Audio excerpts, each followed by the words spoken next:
Hi అండి అందరికీ. ఇవాళ చేయబోయే రెసిపీ పిల్లలకి చాలా ఇష్టమైన చాలా క్రిస్పీగా ఉండే ఆలుతో స్నాక్స్ అయితే తయారు చేస్తున్నాను. పిల్లలకి స్కూల్ నుంచి వచ్చేటప్పటికి ఈవినింగ్ అయితే ఇలా చేసి పెట్టండి, చాలా ఇష్టంగా తింటారు. ముందుగా అయితే 3 ఆలు దుంపలు తీసుకున్నాను. పైన తొక్క అయితే చెక్కుని ఇలా చాకు తీసుకుని చిన్న చిన్న ముక్కలుగా ఇలా కట్ చేసుకోండి.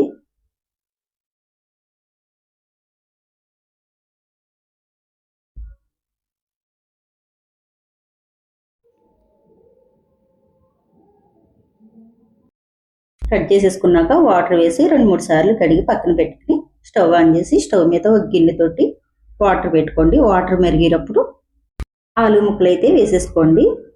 వేసేసుకుని ఒక 10 నిమిషాలు ఉడకనివ్వండి. అంటే ముక్క ఉడికేదాకా ఉడకనివ్వాలి.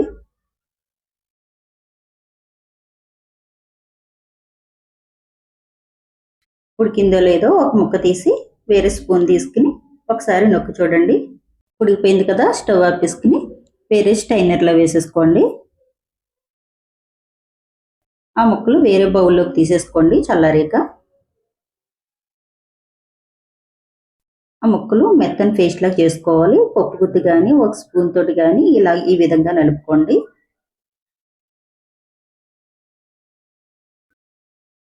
పేస్ట్ లాగా చేసేసుకున్నాం కదా.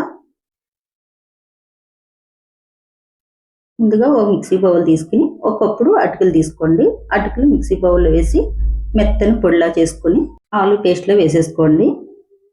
వేసేసుకున్నాక తగినంత సాల్ట్ వేసుకోండి. కొద్దిగా మిరియాల పొడి, కొద్దిగా పసుపు, ఎండుమిరపకాయ బరగ్గా మిక్సీ పట్టుకుని ఒక స్పూను ఆ పొడి వేసుకోండి. కొద్దిగా కొత్తిమీర వేసుకుని మొత్తం కలిసేటట్టు కలుపుకోండి.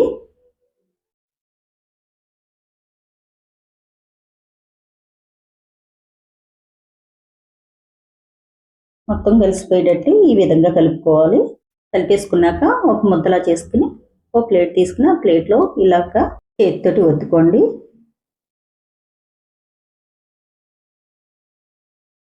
ఈ షేప్లో ఈ విధంగా ఒత్తుకోవాలి. ఒత్తేసుకున్నాం కదా, చాక్ తీసుకోండి. చాక్ తీసుకుని నేను చూపించిన విధంగా ఇలా సన్నగా కట్ చేసుకోండి చాక్ తోటి.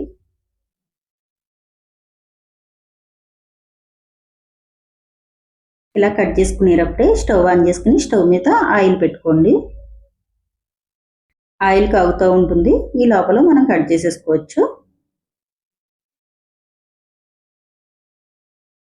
అన్నీ కట్ చేసేసుకున్నాం కదా, వేరే ప్లేట్లోకి విడివిడిగా తీసేసుకోండి. తీసేసుకుని పక్కన పెట్టుకుని ఆయిల్ వీటెక్కిందో లేదో చూసి ఆయిల్ బాగా కాగాక మీడియం మంట మీద పెట్టుకుని ఏగనివ్వాలి. ఇవి హైలో పెట్టి వేపుకుంటే లోపల పిండిలా ఉండి క్రిస్పీగా ఉండవు. అందుకే మీడియం మంట మీద పెట్టి వేపుకోవాలి. నెయ్యి తిప్పేయకండి. ఆయిల్లో కాసేపు వేగాక మనం తిరిగేసుకోవాలి. ఒక గట్టి తీసుకుని ఈ విధంగా తిరిగేసుకోండి. అన్నీని చాలా క్రిస్పీగా చాలా బాగుంటాయి. ఈ విధంగా వేపుకుంటే వేగిపోయినాయి కదా, తీసేసుకుందాం.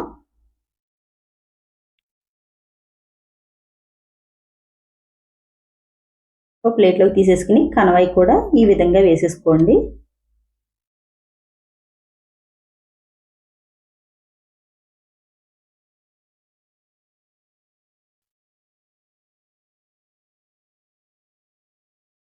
ఈ కూడా వేగిపోయినాయి కదా, ఒక ప్లేట్లోకి తీసేసుకుందాం. ఆలుతో స్నాక్స్ అయితే రెడీ అయిపోయింది. చాలా క్రిస్పీగా ఉంటాయి, చాలా బాగుంటాయి, చాలా రుచిగా ఉంటాయి. మీరు కూడా ఒకసారి ఇలా ట్రై చేయండి, మీకు నచ్చుతుంది. నా వీడియో నచ్చింది అనుకుంటున్నాను. నచ్చితే లైక్ చేసి షేర్ చేసి సబ్స్క్రైబ్ కూడా చేయండి.